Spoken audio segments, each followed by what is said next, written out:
Hello friends, എല്ലാവർക്കും മഹാലക്ഷ്മി സീരിയലിൻ്റെ ഇന്നത്തെ എപ്പിസോഡിൻ്റെ റിവ്യൂയിലേക്ക് സ്വാഗതം. അങ്ങനെ ഉണ്ണി വെഡ്ഡിംഗ് ആനിവേഴ്സറിക്ക് കൊടുത്ത ആഭരണവുമായി കലുതുള്ളിക്കൊണ്ട് കരുണ കമലേശ്വരത്ത് എത്തുന്നു. ആ ആഭരണം ഉണ്ണിയല്ല വാങ്ങിയത്, മഹിയാണ് എന്ന് ജ്വല്ലറിയിൽ പോയി അന്വേഷിച്ച് സത്യം കണ്ടെത്തിയതിന് ശേഷമാണ് കരുണ കമലേശ്വരത്ത് എത്തുന്നത്. തുടർന്ന് അത് ഉണ്ണിയുടെ മുഖത്തേക്ക് തന്നെ വലിച്ചെറിയുന്നു. ഇതേ സമയം തന്നെ കണ്ണനും മഹിയും അവിടേക്ക് വരുന്നുണ്ട് കേട്ടോ.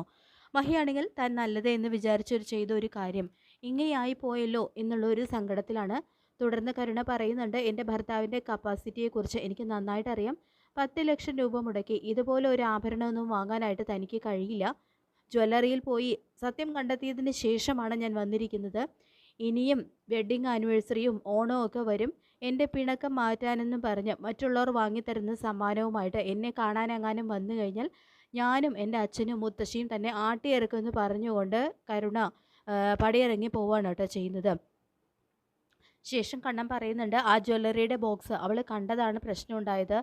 അല്ലെങ്കിൽ ഇവിടെ ഇങ്ങനെ ഒരു സീൻ ഉണ്ടാകുമായിരുന്നില്ല എന്ന് പറയുമ്പോൾ എന്നാലും ഉണ്ടാകുമായിരുന്നു.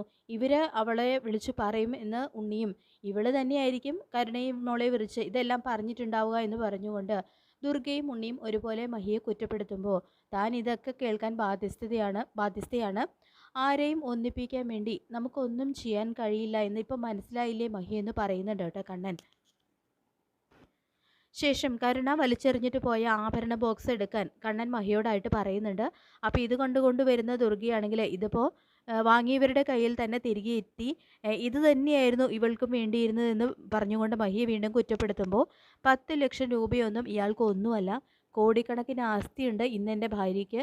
എങ്കിലും പണത്തിൻ്റെ വില ഇയാൾക്ക് നന്നായിട്ട് അറിയാം. നിങ്ങൾക്കാണ് അതിൻ്റെ വിലയൊന്നും അറിയാത്തതെന്ന് പറഞ്ഞുകൊണ്ട് ഉണ്ണിക്കും ദുർഗയ്ക്കും നല്ല മറുപടി തന്നെ കണ്ണൻ കൊടുക്കുന്നുണ്ട്. ഇതേ സമയം തന്നെ മഹിക്ക് ചില അസ്വസ്ഥതകളൊക്കെ ഉണ്ടാവുന്നുണ്ട് കേട്ടോ. അങ്ങനെ ഛർദ്ദിക്കാനായിട്ട് മഹി വാഷ് ബേസിൻ്റെ അവിടേക്ക് പോകുന്നുണ്ട്. അപ്പോൾ കണ്ണനാണെങ്കിൽ ഇതെല്ലാം കണ്ട് ആകെ ടെൻഷൻ ആവുന്നുണ്ട് കേട്ടോ. അപ്പോൾ ദുർഗയും ഉണ്ണിയും അവിടെ നിൽക്കുന്നത് കൊണ്ട് തന്നെ മഹിയുടെ പുറം ഒന്ന് തടവി കൊടുക്കാനോ അങ്ങനെ ഒന്നിനും ചെയ്യാൻ കഴിയാത്ത ഒരവസ്ഥയിൽ പെട്ടുപോവുകയാണ് കണ്ണൻ.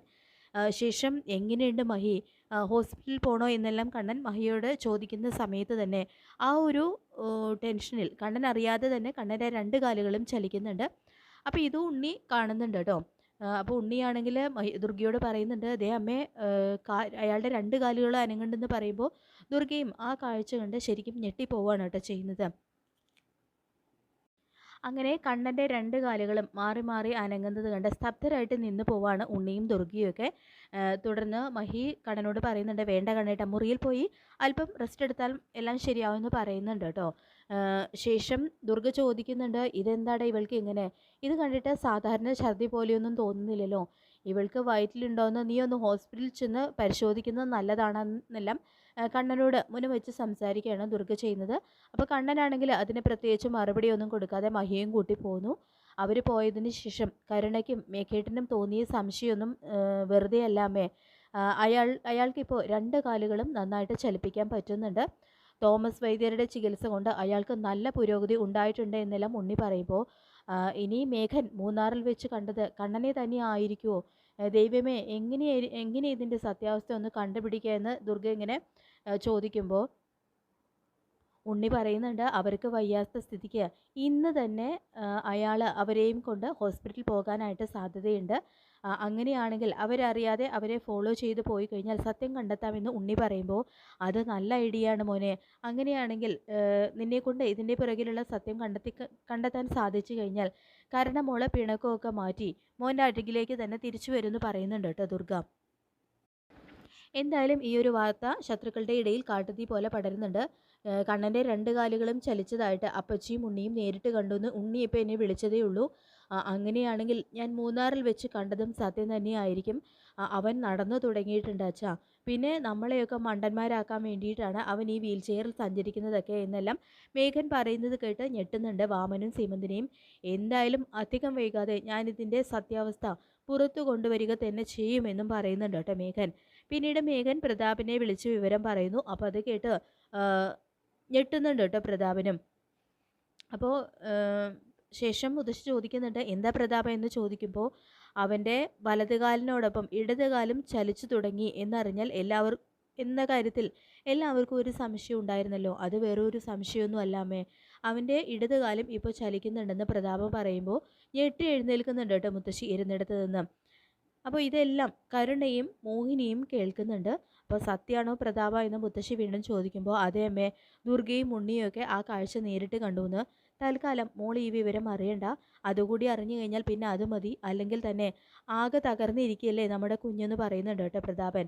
പക്ഷേ അവരെ ഞെട്ടിച്ചുകൊണ്ട് കരുണ അവിടേക്ക് പാഞ്ഞെത്തി അവരുടെ നേരെ പൊട്ടിത്തെറിക്കുന്നു. നിങ്ങൾ രണ്ടുപേരും പറയുന്നതൊക്കെ ഞാൻ കേട്ടു. എന്തിനാ വെച്ചാൽ എനിക്കിനി ഇങ്ങനെ ഒരു ജീവിതം? അയാളെങ്ങാനും ഇനി എഴുന്നേറ്റ് നടന്നു തുടങ്ങിയാൽ ഈ ഉത്തരത്തിൽ ഞാൻ കെട്ടി തൂങ്ങി ചാവൂ എന്നെല്ലാം കരുണ ഇങ്ങനെ അവരുടെ മുന്നിൽ നിന്ന് ഭീഷണി മുഴക്കുന്നുണ്ട് കേട്ടോ. ശേഷം ഉണ്ണി ഇതിൻ്റെ സത്യം കണ്ടെത്താനുള്ള ശ്രമത്തിലാണെന്നെല്ലാം പ്രതാപൻ പറയുമ്പോൾ എനിക്ക് തോന്നുന്നില്ല അവനെ കൊണ്ട് അതിനൊക്കെ കഴിയുമെന്ന്. അവന് വെറും ഒരു മണ്ണുണ്ണിയാന്ന് പറയുന്നുണ്ട് കേട്ടോ മുത്തശ്ശി. ഇതേ സമയം മോഹിനിയും അവിടേക്ക് വരുന്നുണ്ട്. അപ്പോൾ മോഹിനിയോടായിട്ട് പ്രതാപൻ പറയുന്നുണ്ട്, നീ കുറേ പലഹാരങ്ങളൊക്കെ കൊടുത്തു വിട്ടല്ലോ, അതിൻ്റെയാന്ന് തോന്നുന്നു നിൻ്റെ മോൾക്ക് ഭയങ്കര ഛർദിയാണ് എന്നെല്ലാം പറഞ്ഞുകൊണ്ട് മോഹിനിയെ എങ്ങനെ കളിയാക്കിക്കൊണ്ട് സംസാരിക്കുന്നുണ്ട് കേട്ടോ. അപ്പോൾ മോഹിനിക്കാണെങ്കിൽ അത് കേട്ട് വല്ലാത്ത വിഷമാവുന്നുണ്ട്. പിന്നീട് മോഹിനി വേഗം തന്നെ മഹാലക്ഷ്മിയെ വിളിച്ച് വിവരം ചോദിക്കുന്നു. മോൾക്കിപ്പോൾ എങ്ങനെയുണ്ട്? കരുണയുടെ അച്ഛനും മുത്തശ്ശിയും പറഞ്ഞിട്ടാണ് ഞാൻ വിവരം അറിഞ്ഞത്. മാത്രമല്ല മോളെ, കണ്ണൻ മോളിന് ചലനശേഷി കിട്ടിയിട്ടുണ്ടോ എന്നുള്ള കാര്യത്തിൽ അവർക്ക് സംശയമുണ്ട്. അതുകൊണ്ട് സൂക്ഷിക്കണം എന്നെല്ലാം മോഹിനി പ്രത്യേകം പറയുമ്പോൾ അമ്മ വിഷമിക്കണ്ട, അതെല്ലാം ഞങ്ങൾ നോക്കിക്കോളാം എന്ന് പറയുന്നുണ്ട് കേട്ടോ മഹി. അങ്ങനെ ഉണ്ണി കണക്ക് കൂട്ടിയതുപോലെ തന്നെ കണ്ണൻ മഹാലക്ഷ്മിയും കൊണ്ട് ഹോസ്പിറ്റലിലേക്ക് പോകുന്നു. അവരറിയാതെ ഉണ്ണി അവരെ ഫോളോ ചെയ്തുകൊണ്ട് പോകുന്നുണ്ട് കേട്ടോ. അങ്ങനെ ഹോസ്പിറ്റലിലെത്തുന്ന കണ്ണൻ മഹാലക്ഷ്മിയോടൊപ്പം നടന്നു ചെല്ലാനായിട്ട് തുടങ്ങുമ്പോൾ, വേണ്ട കണ്ണേട്ടാ, ഇത് ഹോസ്പിറ്റലാണ്, പരിചയക്കാരൊക്കെ ഒരുപാടുണ്ടാവും, അവരെങ്ങാനും അറിഞ്ഞു കഴിഞ്ഞാൽ കണ്ണേട്ടൻ നടന്നു തുടങ്ങിയ കാര്യം എല്ലാവരും അറിയുമെന്ന് പറയുമ്പോൾ, അതൊന്നും സാരമില്ലല്ലോ, തന്നിപ്പോൾ വല്ലാത്ത ടയേർഡാണ്, ഈ സമയത്ത് തൻ്റെ ആരോഗ്യമാണ് എനിക്ക് പ്രധാനം, ഞാൻ നടന്നു തുടങ്ങിയ കാര്യം എല്ലാവരും അറിയുകയാണെങ്കിൽ അറിയട്ടെ എന്ന് പറഞ്ഞുകൊണ്ട് കണ്ണൻ മഹിയും ചേർത്ത് പിടിച്ച് ഹോസ്പിറ്റലിലേക്ക് കയറുന്നു. അപ്പോൾ ഈ ഒരു കാഴ്ച അകലെ കാറിലിരുന്ന് ഉണ്ണി ഈ ഒരു കാഴ്ചയെല്ലാം കാണുന്നുണ്ട് കേട്ടോ. കണ്ണൻ ഇങ്ങനെ മഹാലക്ഷ്മിയെ ചേർത്ത് പിടിച്ച് ഹോസ്പിറ്റലിലേക്ക് പോകുന്ന ഒരു കാഴ്ച കണ്ട് ഞെട്ടിത്തെറിച്ച് ഇരിക്കുകയാണ് കേട്ടോ ഉണ്ണി ചെയ്യുന്നത്. അങ്ങനെ ഉണ്ണിക്ക് സത്യം മനസ്സിലാവുന്നുണ്ട്. കണ്ണനിപ്പോൾ ഒരു കുഴപ്പമില്ല. കണ്ണൻ്റെ രണ്ട് കാലുകളും ചലിച്ചു തുടങ്ങിയത് മാത്രമല്ല, കണ്ണനിപ്പോൾ എല്ലാവരെയും പോലെ നടക്കാനും കഴിയും എന്നുള്ള ഒരു ഞെട്ടിക്കുന്ന സത്യം ഉണ്ണി ഇതിലൂടെ തന്നെ തിരിച്ചറിയുന്നുണ്ട്. അപ്പോൾ നമുക്ക് കാത്തിരിക്കാം മഹാലക്ഷ്മി സീരിയലിൻ്റെ ലേറ്റസ്റ്റ് എപ്പിസോഡിനായിട്ട്. ഈ റിവ്യൂ ഇഷ്ടപ്പെട്ടെങ്കിൽ ലൈക്ക് ചെയ്യുക, ചാനൽ കൂടി ഒന്ന് സബ്സ്ക്രൈബ് ചെയ്യുക. താങ്ക്